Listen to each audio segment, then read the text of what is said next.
नमस्कार दोस्तों जैसा कि आप सब जानते हैं पश्चिम बंगाल इलेक्शन के नतीजे आए हैं। फाइनल रिजल्ट आ गया है जिसमें बीजेपी को बहुत बड़ी जीत हासिल हुई है। 200 से ज्यादा सीट्स यहां पर मिली हैं। वैसे तो इस चुनाव के अंदर बहुत सारे मुद्दे थे और कल जब विक्ट्री के बाद यहां पर पीएम मोदी ने स्पीच दिया तो इन्फिल्ट्रेशन का मुद्दा फिर से बोला उसके बारे में। यहां पर आप देख सकते हो खबर, उन्होंने कहा BJP has won, focus should be on change not revenge. तो एक बात उन्होंने क्लियर कर दी कि देखो यहां पर हम पॉलिटिकल रिवेंज वगैरह की चीजों पर नहीं जाएंगे, क्योंकि क्या हुआ है ना कि अक्सर जो इतिहास आप देखोगे वेस्ट बंगाल में जब भी इलेक्शन होते हैं, जिस तरह से वहां पर मारे जाते हैं लोग, जिस तरह से लड़ाइयां होती हैं, मतलब शायद ही कोई और किसी राज्य में आपको भारत में देखने को मिलता था। ऑल्दो ये वाला जो इलेक्शन हुआ था कंपैरेटिवली आप कह सकते हैं काफ़ी पीसफुल था पहले के मुकाबले। तो यहाँ पर क्या है, उन्होंने कहा कि हम पॉलिटिकल रिवेंज की तरफ नहीं जाएंगे, डेवलपमेंट, चेंज, ये सारी चीज़ों पर फोकस करेंगे। और साथ ही साथ उन्होंने बोला the action will be taken against infiltrators.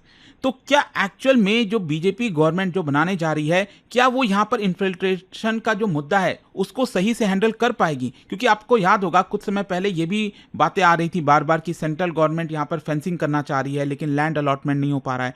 तो वो सारी चीज़ें क्या है, प्लस यहाँ पर बीजेपी एक्शन क्या ले सकती है जो वेस्ट बंगाल में सरकार बनेगी, क्योंकि देखो इन्फिल्ट्रेशन और जो ये इंटरनेशनल मुद्दा हो जाता है तो यहाँ पर तो सेंट्रल गवर्नमेंट का इंपॉर्टेंट रोल होता है। अब वेस्ट बंगाल में भी बीजेपी सरकार बना रही है, तो क्या अच्छे से कोऑर्डिनेशन करके ये सारी चीजें सुलझाई जा सकती हैं? क्योंकि ये कोई आज का मुद्दा नहीं है। इन्फिल्ट्रेशन एक्चुअली अगर आप देखोगे बांग्लादेश के साथ, ये आजादी के बाद से चलता आ रहा है। प्रॉब्लम काफी गहरी है और इसका आंकड़ा भी एग्जैक्ट नहीं पता क्या है, वो सब कुछ मैं आपको डिटेल से बताऊंगा। चलिए आगे बढ़ते हैं, लेकिन उससे पहले आप सबको ये भी बता दूं कि स्टडी आईक्यू पर अब आप स्किल बेस्ड कोर्स भी ले सकते हो जो जॉब्स की रिक्वायरमेंट होती है, जैसे data analytics with generative AI. इसके बारे में डिटेल जानकारी आपको वीडियो के एंड में मिल जाएगी, वहां पर आप देख सकते हैं। चलिए शुरुआत करते हैं। सबसे पहले देखते हैं कि हुआ क्या है कि विक्ट्री स्पीच में पीएम नरेंद्र मोदी जी ने हिस्टोरिक विक्ट्रीज को बताया। और एक्चुअल में अगर आप देखोगे यहां पर तृणमूल कांग्रेस को लगभग 80 के आसपास सीट्स मिला है, बीजेपी 206 सीटों पर जीती है, कांग्रेस 2, यहां पर बाकी के पार्टी जो है लेफ्ट का कुछ बचा ही नहीं है। और ओवरऑल इस मैप में आप ध्यान से देखेंगे तो हर एक कोने में यहां पर आपको मिलेगा। स्पेशली मैं यहां पर बात करूंगा ये जो बॉर्डर वाला एरियाज है बांग्लादेश के साथ, यहां पर शायद ही कोई सोच सकता था कि जो बीजेपी है वो किसी प्रकार की जीत हासिल कर सकती है, लेकिन यहां पर भी हुआ है।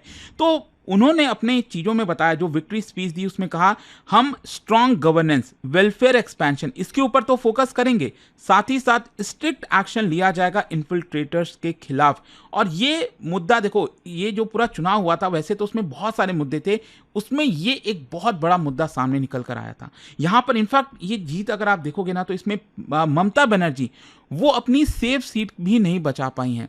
यहां पर भवानीपुर वाला जो सीट है जो कि बहुत ज़्यादा सेफ माना जाता था तृणमूल कांग्रेस के लिए, क्योंकि आपको याद होगा शुवेंदु अधिकारी जो है वो पिछला जो नंदीग्राम वाला चुनाव था उसमें ममता बनर्जी को हरा दिए थे, लेकिन ममता बनर्जी दूसरे सीट से भी लड़ी थी, दैट वाज भवानीपुर, वहां से वो जीत गई थी and that's why she was chief minister, क्योंकि आपको बने रहना है असेंबली के अंदर।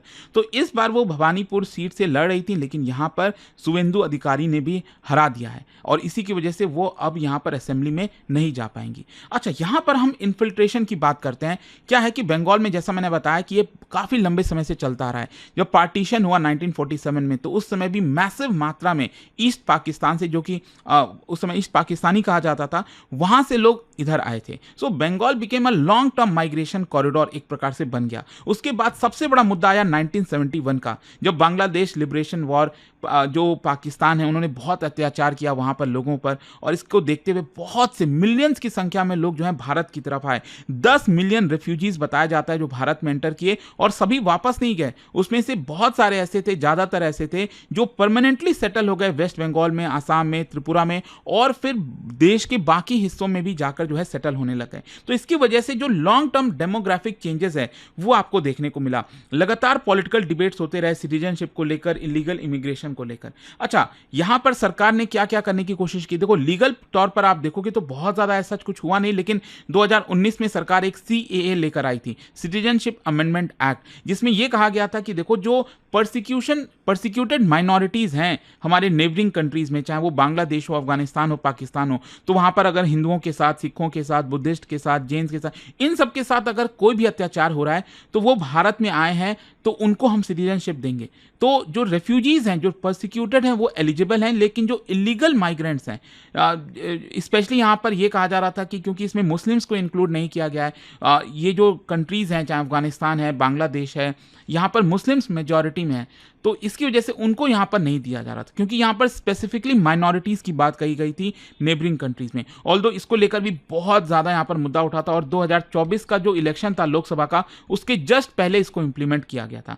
फिर इसके अलावा एक और जो सबसे बड़ा मुद्दा है यहाँ पर इन्फिल्ट्रेशन को लेकर, जो लीगल फ्रेमवर्क के तहत अगर आप देखोगे तो वो है NRC, national register of citizen. यहाँ पर हर एक सिटीजन को प्रॉपरली आइडेंटिफाई करना, इलीगल माइग्रेंट्स को आइडेंटिफाई करना, और जब आइडेंटिफाई हो जाएं तो उनको अपने देश वापस भेज देना।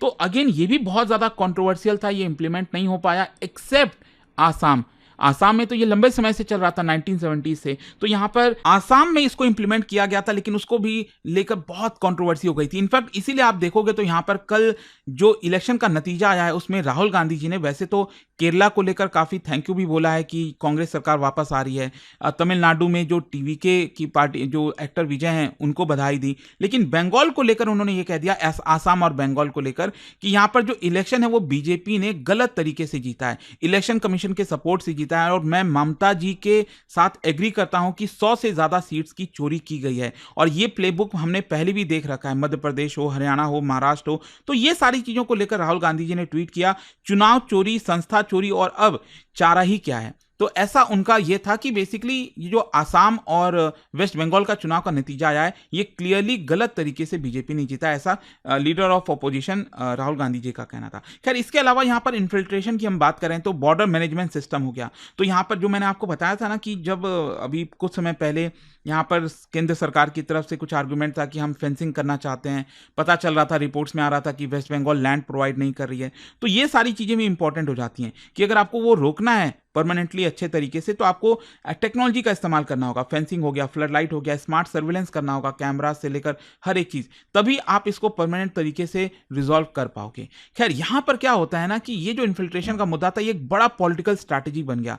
मतलब वैसे तो आप देखोगे तो बहुत सारे इश्यूज थे वेस्ट बंगाल चुनाव में, लेकिन यहां पर बीजेपी ने इसके ऊपर फोकस किया क्योंकि आइडेंटिटी कंसोलिडेशन हो सके यहां पर, क्योंकि आपको सीट जीतना था, वोट चाहिए था, तो बीजेपी ने इसको नेशनल आइडेंटिटी को प्रोटेक्ट करने का मुद्दा की तरह इसको बना दिया, रिलीजन से, सिटीजनशिप से, सिक्योरिटी से यहां पर कनेक्ट कर दिया। और इसकी वजह से बोला यह जा रहा है एक्सपर्ट्स के द्वारा कि जो हिंदू वोटर्स हैं, बॉर्डर डिस्ट्रिक्ट्स हैं, वो एक प्रकार से मोबिलाइज हो गए। टीएमसी ने भी यहां पर इसको काउंटर करने की कोशिश की, कहा कि जो बीजेपी है वो सोसाइटी को डिवाइड कर रही है, माइनॉरिटीज को टारगेट कर रही है। लेकिन बीजेपी का आर्गुमेंट यही था कि देखो, लॉ एनफोर्समेंट है, ये तो इलीगल जो इमिग्रेशन है उन्हें उसको कंट्रोल करना पड़ेगा, आप उसको सपोर्ट नहीं कर सकते। नेशनल सिक्योरिटी फ्रेमिंग की तरह भी किया गया बीजेपी के द्वारा, कहा गया कि इसकी वजह से टेरर नेटवर्क फैलता है, स्मगलिंग होती है, फेक करेंसी। तो ये सारे जो मुद्दे थे वो काफी जोर शोर से उछाले गए थे इस पर्टिकुलर चुनाव के अंदर। और यहां पर अगर हम इसके रोल की बात करें, बीजेपी की जो इतनी बड़ी जीत हुई है, मैंने आपको बताया कि वैसे तो कई कारण है, लेकिन यहां पर क्या होता है कि इसकी वजह से जो बॉर्डर डिस्ट्रिक्ट्स का स्विंग है वो काफी बड़े स्तर पर देखने को मिला। मैंने आपको बताया ना, यहां पर जो नॉर्थ वाला साइड है बंगाल का, वहां पर तो ऑलमोस्ट सभी सीट्स पर जीत हुई है, एक को छोड़कर। इसके अलावा यहां पर जो वेस्टर्न वाला पार्ट है बंगाल का, स्पेशली जो ये जो झारखंड हो गया, बिहार हो गया, वहां पर जो डिस्ट्रिक्ट सटे हुए हैं, इधर पूरी तरह से पर जीत हुई है। लेकिन स्पेशली सरप्राइजिंग ये था कि जो बॉर्डर डिस्ट्रिक्ट्स हैं, जहां पर बोला जाता है कि मुस्लिम्स की काफी ज्यादा पॉपुलेशन है, तो वहां पर शायद बीजेपी नहीं जीत पाती, तो इधर भी काफी ज्यादा पोलराइजेशन आपको देखने को मिलेगा, जिसकी वजह से ये बॉर्डर डिस्ट्रिक्ट्स में भी कई जगह यहां पर बीजेपी की जीत हासिल हुई है। अच्छा, यहां पर अब क्वेश्चन ये आता है कि पीएम मोदी ने बोल तो दिया है कि हम इन्फिल्ट्रेशन के खिलाफ काफी बड़ा स्ट्रांग एक्शन लेंगे, लेकिन वो स्ट्रांग एक्शन क्या हो सकता है? देखो, 3-4 ऑप्शंस हैं। एक तो है सिटीजनशिप वेरिफिकेशन ड्राइव, एनआरसी जैसा एक्सरसाइज आपको कराना होगा बंगाल के अंदर। अब दिक्कत इससे यही है कि इसका नॉर्मल सिटीजन्स के ऊपर भी बहुत बड़ा इंपैक्ट आता है, डॉक्यूमेंटेशन जुटाना पड़ता है, एडमिनिस्ट्रेटिव ओवरलोड हो जाता है, कहीं कहीं गलत तरीके से किसी को वापस ना भेज दिया जाए, तो ये सारे मुद्दे हो जाते हैं, प्रॉब्लम हो जाता है। तो ये वेरिफिकेशन ड्राइव क्या चलाएगी बीजेपी। इसके अलावा जो बॉर्डर टाइटनिंग है, जो फेंसिंग हो गया, एआई सर्विलेंस हो गया, क्या आप अच्छी तरह से कर पाएंगे? क्योंकि अब आपके पास कोई बहाना नहीं मिलेगा, क्योंकि आपको बॉर्डर को सील करना है। फिर इसके अलावा लीगल क्रैकडाउन हो गया, मतलब डिपोर्टेशन का जो प्रोसेस है, डिटेंशन सेंटर हो गया। तो अगेन ये भी कंट्रोवर्शियल हो जाते हैं, लेकिन क्या ये भी किया जा सकता है? फिर फाइनली सीएए का इम्प्लीमेंटेशन और जोर शोर से, ताकि जो परसिक्यूटेड माइनॉरिटीज़ भारत में हैं, अगर उनको यहाँ पर सिटीजनशिप मिलेगा तो हो सकता है कि इसकी वजह से एक परसेप्शन भी जाए कि देखो यहाँ पर हम सही लोगों को जो है भारत में ही रोक रहे हैं, और जो गलत तरीके से चीज़ें हुई हैं उनको हम बाहर भेजने की कोशिश कर रहे हैं। अब जहाँ तक सवाल है, कई लोग पूछना चाह रहे होंगे कि भाई कितने इन्फिल्ट्रेशन है, मतलब यहाँ पर इलीगल इमिग्रेंट्स हैं कितने एग्जैक्टली, क्या कोई आंकड़ा है? बिल्कुल भी नहीं, कोई एग्जैक्ट आपका आंकड़ा मिलेगा नहीं। इंडिया लेवल पर बोला जाता है कि 2 करोड़ के आसपास हो सकते हैं। अब ये 2 करोड़ है, 1.5 करोड़ है, 5 करोड़ है, कोई एग्जैक्टली किसी को पता नहीं। हाँ, पार्लियामेंट के अंदर यहाँ पर कुछ जो स्पीचेस वगैरह दिए गए हैं उसमें ये बोला जाता है कि वेस्ट बंगाल में specifically 5.7 million 57 lakh illegal Bangladeshi migrants हैं। लेकिन अगेन मैं यही कहूँगा कि ये कोई स्पेसिफिक आप 100% नहीं कह सकते, और इसका कारण भी ये है ना, क्योंकि ये इलीगल माइग्रेंट्स हैं। अगर हमें पता होता कि इतने हैं तब तो हम भेज ही देते ना, तो वो अनडॉक्यूमेंटेड होते हैं, कैसे आप चीज़ों को देखोगे? फिर कल्चरल सिमिलैरिटी भी होती है, एक तरफ बांग्लादेश है, वहाँ पर भी जो लैंग्वेज है वो आपका वेस्ट बंगाल में जो लैंग्वेज है वो सिमिलर है, तो इसकी वजह से भी अगेन क्या होता है कि यहाँ पर कल्चरल सिमिलैरिटी की वजह से किसी को आइडेंटिफाई करना वो मुश्किल हो जाता है। इंटरनल माइग्रेशन में भी थोड़ा सा कन्फ्यूजन होता है। मान लो अगर कोई मध्य प्रदेश से, उत्तर प्रदेश से कोई अगर गया है बांग्लादेश वेस्ट बंगाल के अंदर, तो कई बार कहीं मिस रिप्रेजेंट ना हो जाए, ये ना बोल दिया जाए कि ये वो बांग्लादेश से आया है। फिर नेशन वाइड एनआरसी अभी तक हुआ नहीं, तो आप कैसी चीज़ों को आइडेंटिफाई करोगे? तो इसी की वजह से एक्यूरेट नंबर निकालना बहुत मुश्किल होता है, और समय समय पर खबरें आती रहती हैं कि कभी तमिलनाडु से, कभी दिल्ली से यहाँ पर जो बांग्लादेशी नेशनल्स हैं उनको भेजा गया। लेकिन अगर ये आंकड़ा देखोगे तो बहुत छोटा है, करीब 15 लोगों को, 30 लोगों को, 50 लोगों को। यहाँ पर तो हम मिलियंस की बात कर रहे हैं ना, तो ये बहुत मुश्किल हो जाता है कि आप कैसे चीज़ों को हैंडल कर पाओगे। और कंसर्न भी होता है कई बार, एक्सपर्ट्स का मानना है कि ह्यूमन राइट्स का कंसर्न है।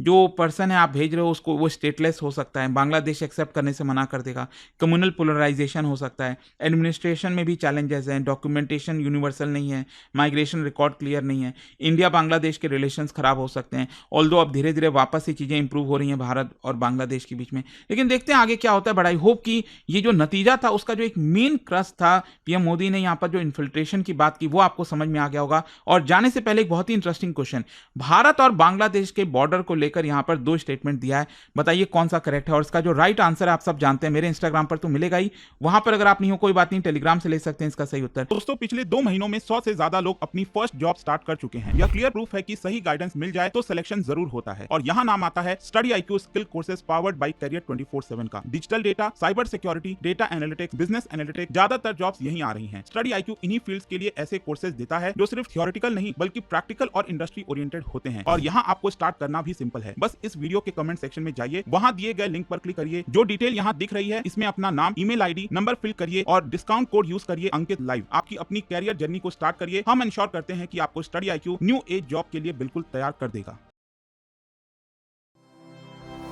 स्टडी IQ IAS, आपका सिलेक्शन हमारा मिशन।